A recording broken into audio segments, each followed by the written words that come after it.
வணிக சொந்தங்களே, தாய்மார்களே, பெரியோர்களே, என் தொப்பல் கொடி உறவுகளான இந்து சகோதர சகோதரிகளே, உங்கள் அனைவரின் மீதும் இறைவனின் சாந்தியும் சமாதானமும் நிலவட்டுமாக. வேட்பாளராக பாரதிய ஜனதா கட்சியினுடைய வேட்பாளராக பாரத பிரதமர் திரு நரேந்திர மோடி அவர்களின் ஆதரவு பெற்ற வெற்றி வேட்பாளராக கடந்த முறை பாராளுமன்றத்தில் இருந்த பொழுதும் இப்பொழுது பாராளுமன்றத்தின் வேட்பாளராக நிற்கும் பொழுதும் நிச்சயமாக இந்த பாராளுமன்றத்தை தமிழகத்தின் முன்னணி பாராளுமன்றமாக உருவாக்கியே தீருவேன் என்று சொல்லுகிற நமது அருமை சகோதரர் நரசிம்மன் அவர்களுக்கு ஒரு எம்பி இருந்தாருங்க. அந்த எம்பி என்ன பண்ணாருன்னு நான் இங்க இருக்கிற ஒவ்வொரு மக்கள் இடத்துல கேட்டிருக்கிறேன். அப்படி ஒருத்தர் இருக்கிறான்னு அவங்க கேட்டாங்க. போய் கேட்டேன், அப்படி ஒருத்தர் இருக்கிறான்னு கேட்கிறாங்க. அப்படிப்பட்ட ஒருவர்களுக்குத்தான் மீண்டும் வாய்ப்பு தருவோம் என்று சந்திக்காத தேர்தல் நேரத்தில் மட்டும் உங்களுக்கு கும்பிடு போட்டு ஏமாற்றி பிறகு வெற்றி பெற்ற பிறகு அவர்களுடைய சுயலாபத்திற்கு, அவர்களுடைய வருமானத்திற்கு, அவர்களுடைய தொழில் முன்னேற்றத்திற்கு மட்டும் அந்த எம்பி என்கிற பாராளுமன்றத்தின் உறுப்பினராக பயன்படுத்திக் கொள்வார்களே. ஆனால் அப்ப இந்த பாராளுமன்றத்துடைய மக்கள் யார்? ஐயா ஸ்டாலின் சொல்றாரு, இந்த முறை நாங்கள் வந்தால் அதை செய்து விடுவோம், இதை செய்து விடுவோம். எதையெல்லாம் செய்வாரா? கேஸ் 500 ரூபாய் குறைச்சிருவோம். நாங்க கேட்கிறோம், இந்த முறை வந்தா நீங்க கிழிக்கிறது இருக்கட்டும், ஏற்கனவே 5 வருஷம் நீங்க எண்ணி கிழித்தீர்கள். பாராளுமன்றத்திற்கு போய் நீங்கள் எதையாவது பேசுவீங்களா? இந்த கிருஷ்ணகிரி பாராளுமன்றமா இருக்கட்டும், அல்ல தமிழகத்தில் உள்ள பாராளுமன்றத்திலிருந்து 38 பாராளுமன்ற உறுப்பினர்கள் வெற்றி பெற்றவர்கள், நீங்க அங்க போய் என்ன பண்ணீங்க? உங்க கூட்டணி கட்சி என்ன பண்ணது? இவர்கள் பாராளுமன்றத்திற்கு போனால் பாரத பிரதமர் நரேந்திர மோடி அவர்களுக்கு எதிராக எதையாவது பேசுவது, பொய்களை பேசுவது. இங்க ஐயா ஸ்டாலின் மேடையில் பேசுற மாதிரி பாராளுமன்றம் கிடையாதுங்க. இவர்கள் எந்த பொய்யை பேசினாலும் அங்க திருப்பி அடிப்பதற்கு அமித்ஷா என்கிற ஒரு ஆளுமை மிக்க ஒரு சிங்கம் இருக்கிறது. இவர்களை சின்னாபின்னமாக்குவதற்கு நிர்மலா சீதாராமன் என்கிற மத்திய நிதியமைச்சர் இருக்கிறார். இவருடைய ஒவ்வொரு பொய்களையும் தோல்விப்பதற்கு மத்திய அமைச்சர்கள் பட்டியல் போட்டு அடிப்பாங்க. எந்த அளவுக்கு மோசமா போயிடும்னா, அவர்கள் பதில் சொன்ன அடுத்த நிமிஷம் நாங்கள் வெளியேற்பு செய்கிறோம் என்று சொல்லி மட்டம் வந்து பார்லிமெண்ட்ல இருந்து துணிய காணும் இந்த திமுக கூட்டணி வெளியே ஓடியாரும். அப்ப அமித்ஷா அவர்கள் சொல்லுவாங்க, ஓடாதீங்க, பொறுமையை நின்று கேட்டுட்டு போங்க அப்படின்னு சொன்னாலும் இல்ல நாங்க கேட்க தயாரில்லைன்னு வேகமாக ஓடி போய் பாராளுமன்றத்துக்கு முன்னால் காந்தி அடிகள் அவருடைய சிலை இருக்கும், அதுக்கு முன்னால நின்று ஒரு 4 கோஷம் போட்டுட்டு அங்க இருக்கிற ரூபாயை பாரத பிரதமர் திரு நரேந்திர மோடி அவர்கள் வழங்கி இருக்கிறார். இந்த தமிழ் மக்கள் மீது எவ்வளவு பெரிய அன்பு கொண்டவர் என்றால், அவர் கடந்த ஒரு வாரத்திற்கு முன்னால் கண்ணீரோடு ஒரு விஷயத்தை பேசினார். அது தமிழகத்தில் பேசல, அதுதான் பெரிய விஷயம். தமிழகத்தில் நாங்கள் தமிழை காக்கப் போகிறோம் என்று சொல்லுகிற ஐயா ஸ்டாலின் அவர்கள் துண்டு சீட்டு இல்லாம ஒரு 10 நிமிஷம் பேச முடியாது. அவருடைய பிள்ளை உதயநிதி அவர்கள் அதை விட ஒரு பெரிய சீட்டு இல்லாம அவர் பேச முடியாது. ஆனா பாரத பிரதமர் திரு நரேந்திர மோடி அவர்கள் தமிழ்நாட்டில் வந்து தமிழ் சிறந்த மொழின்னு சொன்னா அரசியல் பேசலாம்னு சொல்றார். தமிழ்நாட்டில் வந்து அவர் திருக்குறளையோ அல்லது தமிழ் இலக்கியங்களையோ குறிப்பிட்டு பேசினால் அவர் தமிழ் மக்களை ஏமாற்றுவதற்காக இப்படி பேசுகிறார் சொல்லலாம். அவர் பிறந்த மண் குஜராத், அந்த மாநிலத்தின் மொழி குஜராத்தி. அந்த மாநிலத்தில் ஒரு பல்கலைக்கழகத்தில் மாணவர்களுக்கு மத்தியில் பேசும் பொழுது திரு நரேந்திர மோடி அவர்கள் அப்படி வெள்ளப்பொருக்கு வரும்பொழுது ஏன் வரவில்லை? இப்பொழுது மட்டும் தமிழகத்திற்கு மீண்டும் மீண்டும் சுற்றுப்பயணம் செய்கிறாரே, இதுதான் இங்க வைக்கிற ஒரு சொத்தை வாதம். நான் கேட்கிறேன், பாரத பிரதமர் திரு நரேந்திர மோடி அவர்கள் அந்த தேதி ஒப்புக்கொண்ட வெளிநாடுகளுடைய நிகழ்ச்சிகளில் கலந்து கொண்டு வந்தாலும் இந்த தமிழக மக்கள் மீது எவ்வளவு அன்பு பாருங்க. வெள்ள பாதிப்பு என்று தெரிந்தவுடனேயே மத்திய பேரிடர் மீட்பு படை வந்துதான் தூத்துக்குடியிலும் திருநெல்வேலியிலும் உள்ள தமிழக மக்கள் உயிரை காப்பாற்றியதை தவிர தமிழக அரசால் பேரிடர் மீட்பு என்பது 2 நாள் கழிச்சு வந்துச்சு. இது பாராளுமன்றத்தில் நம்முடைய மத்திய நிதியமைச்சர் நிர்மலா சீதாராமன் அம்மா சொன்னாங்க. திமுக வாய்களையே பேசுறீங்களே, வெள்ள மீட்பு பத்தி பேசுறீங்களே, மத்திய பேரிடர் மீட்பு படை வந்துதான் தமிழக மக்களை காப்பாற்றியதை தவிர உங்க ஆட்சி என்ன செஞ்சிச்சுன்னா முழங்காலுக்கு மட்டியில முழங்கால் வரைக்கும் பேண்ட மடிச்சுக்கிட்டு உதயநிதி அவர்கள் அவர் கடைசியா ஒரு படம் நடிச்சாருங்க.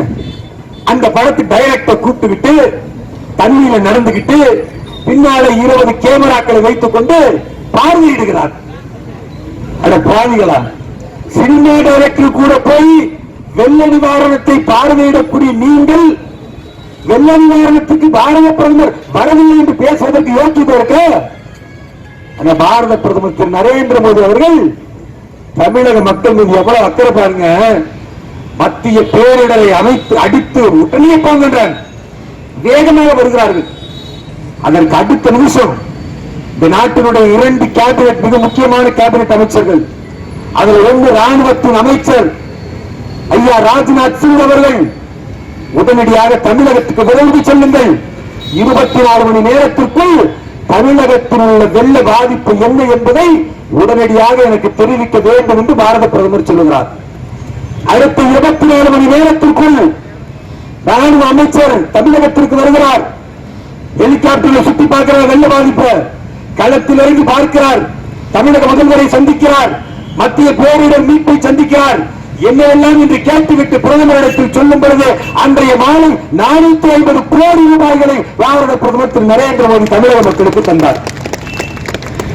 இந்த பேரிடர் மீட்புக்காக இது வெள்ளம் வருவதற்கு முன்னால் 450 கோடி ரூபாய் உடனடியாக விடுவிக்கப்பட்டது. நிவாரண பொருட்களை வழங்குகிறார்கள். அது மட்டுமல்ல, உடனடியாக வெள்ள நிவாரணத்திற்கான மீட்பு பணிகளை விரைந்து செய்வதற்கு கூடுதல் மத்திய பேரிடர் படைகளை உடனடியாக அனுப்புகிறார்கள். ஆனா திமுக என்ன சொல்லுது? இன்னும் எங்களுக்கு பேரிடர் நிதி தரல, பேரிடர் நிதி தரல. நீங்க தமிழக மக்களுக்கு ஐயா ஸ்டாலின் 6000 ரூபாய் கொடுத்தார்ல சென்னை உள்ளவர்களுக்கு, தூத்துக்குடி திருநெல்வேலி மக்களுக்கு அதையும் கொடுக்கல. இந்த 6000 ரூபாய் எந்த காசு ஐயா கொடுத்தீங்க? உங்க தமிழ்நாட்டு நிதியிலிருந்து கொடுத்தீங்களா? உங்களுடைய தமிழ்நாட்டினுடைய திமுக அரசிலிருந்து கொடுத்தீர்களா? பாரத பிரதமர் திரு நரேந்திர மோடி அவர்கள் தமிழகத்திற்கு கொடுத்த பணத்தை ஸ்டிக்கர் ஒட்டி ஸ்டாலினுடைய பணத்தை ஒட்டி கொடுத்தீர்களே ஒழிய அது திரு நரேந்திர மோடி அவர்களின் பணம். இந்த நாட்டு மக்கள் சிறப்பாக இருக்க வேண்டும் என்று தமிழக மக்களுக்கு கொடுத்த பணம். திமுக ஒத்த பைசா தரல வெள்ள நிவாரணத்திற்கு. ஆனா ஒவ்வொரு மீடியாக என்ன பேசுறாரு ஐயா ஸ்டாலின்? பார்த்தீர்களா, வெள்ள நிவாரணத்துக்கு கொடுக்கல. இவர் என்ன பண்ணார் தெரியுமா? வெள்ளத்தால மக்கள் தத்தளிச்சுக்கிட்டு இருக்கிறான். அங்க ஹிந்தி கூட்டணின்னு அதே நாள் டெல்லியில 1 கூட்டம் நடக்குது. அந்த கூட்டத்துக்கு ஐயா வேகமா போறார். எதுக்கு? எப்படி கூட்டணி அமைப்பது, எப்படி பாரதிய ஜனதா கட்சி எதிர்ப்பது அப்படின்னு மக்கள் இங்க வெள்ளத்துல தத்தளிச்சு கொண்டிருக்கும் போது டெல்லிக்கு போறார்.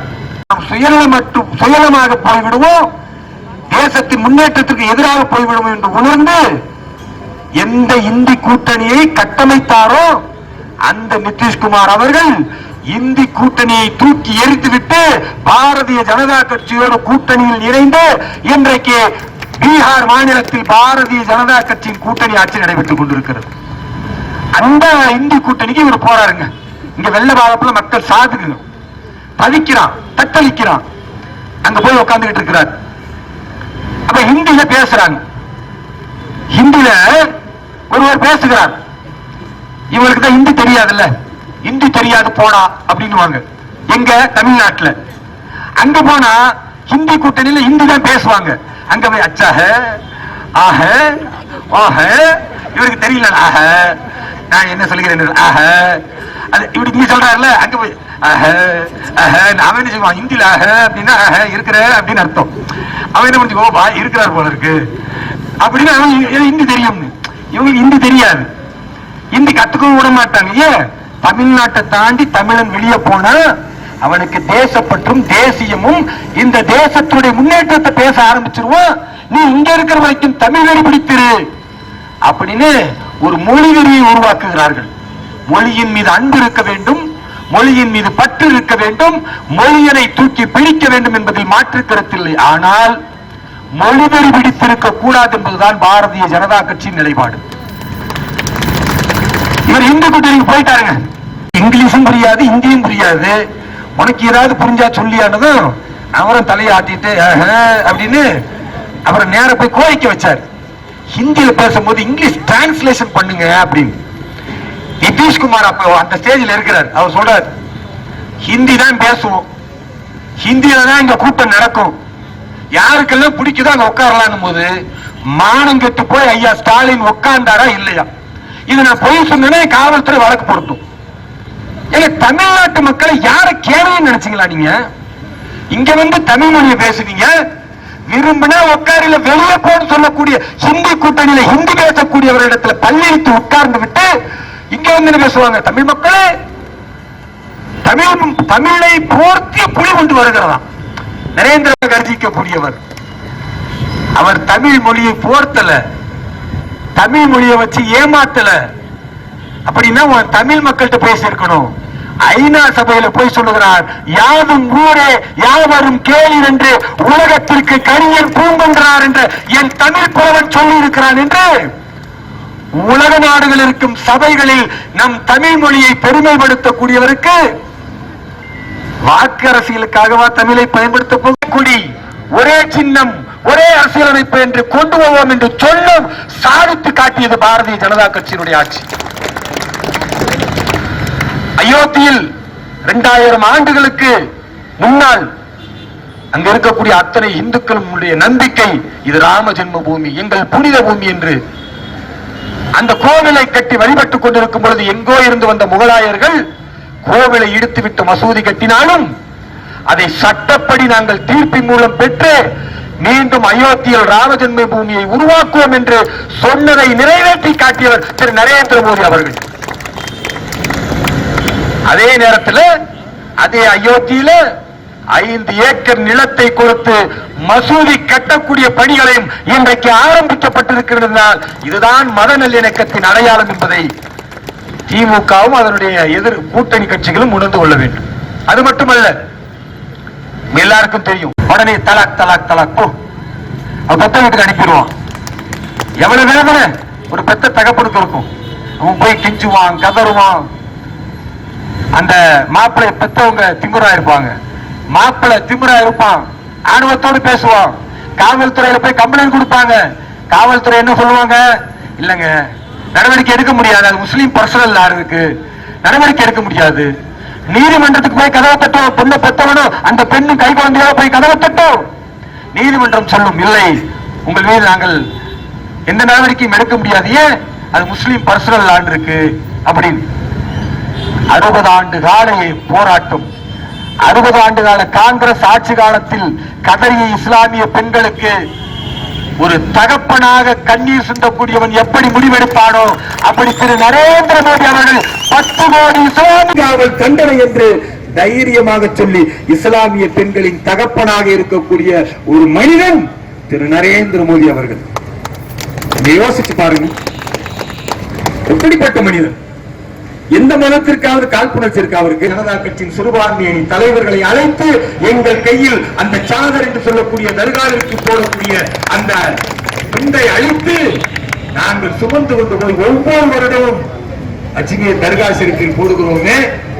வீட்டில் ஃபாதர் கார்டினர்களை அழைத்து விருந்தளித்து அந்த வீட்டுல கிறிஸ்துமஸ் பெருவிழாவை கொண்டாடினாரே, அப்படிப்பட்ட மத நல்லிணக்கத்தின் மாமனிதனை இந்த தேசத்தில் யாராவது பார்க்க முடியுமா?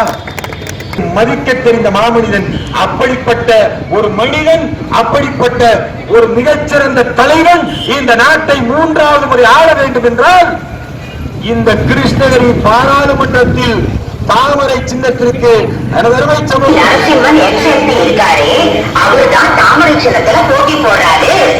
அப்புறம் கொரோனா தொற்று காலத்துல இருந்து இன்னைக்கு வரைக்கும் தாமரை சின்னம் விவசாயிகளுக்கு பசுமை பீமா யோஜனா பயிர் பாதுகாப்பு திட்டம் வழங்கின சின்னம் தாமரை சின்னம். கொரோனா காலத்துல வலிமையான ராணுவத்தை உருவாக்கின சின்னம் தாமரை சின்னம். பெண்களின் வழிச்சாலை, 6 வழிச்சாலை, 8 வழி சாலைகள் அமைச்ச சின்னம் தாமரை சின்னம். இந்திய நாட்டின் புகழ மின்மிக்க உயர்ந்த சின்னம் நம்ம தாமரை சின்னம். இந்த மாதிரி சின்னங்களோட சாதனைகள் செஞ்சிருக்காங்க. அதனாலதான் சொல்றேன், தாமரை சின்னத்தை எல்லாரும்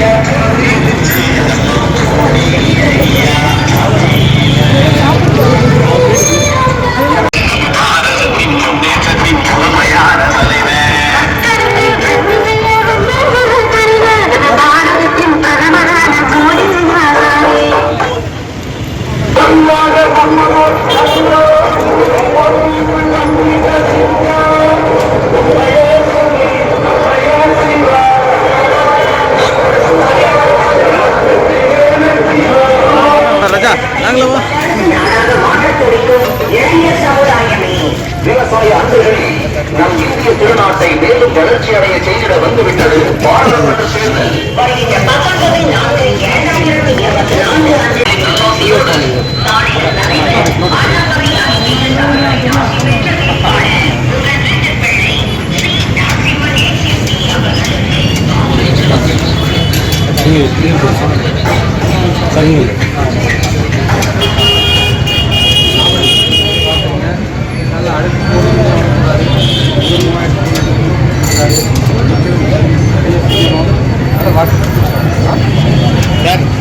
பரோட்டா போட்டு விடுற மாதிரி ஒன்று எடுத்துக்கலாம். சரி, அவ்வளோ இது பண்ணுங்க. அப்படியே ஒரு ட்ரிப் போடுங்க.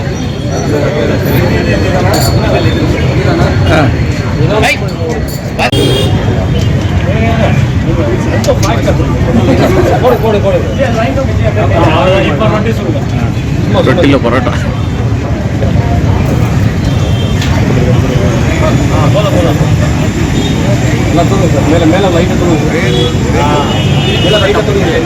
ஆயில் போடணும்.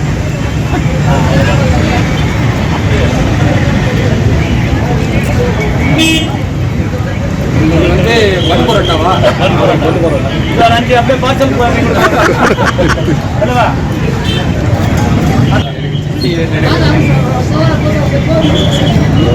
அவ்வளோ முன்னாடி போனேன். சரி, இப்போ கொடுங்க எல்லாரும். இது அப்படியே பார்சல் பண்ணி நோட்டீஸ் கொடுங்க எல்லாரும். வண்டி வந்துருச்சா? அப்பா கிரீன் பண்ணிடு. ஏய் தம்பி, பாப்பா அப்ப முன்னாடிப்பா அப்படியே முன்னாடி நீங்க எல்லா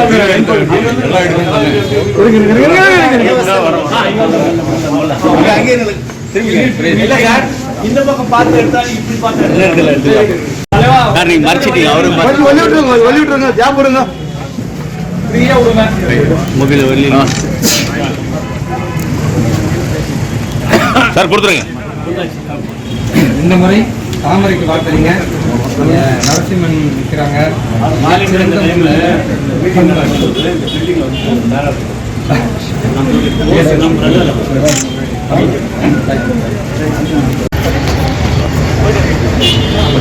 முன்னாடி போயிடு. அங்கே போய் பக்கத்தில் இருந்தால் தானே எல்லாம் வரும்.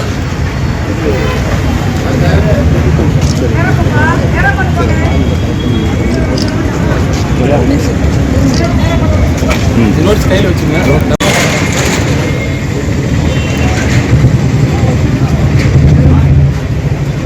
ராஜா இங்கே இங்கே இங்கே தான் இருக்கு. இங்கே எல்லாமே கவர் தான். போங்க போங்க சார், சைட்லேருந்து கொடுங்க. பெரிய நம்ம பெரிய மாடி ஓகே ஓகே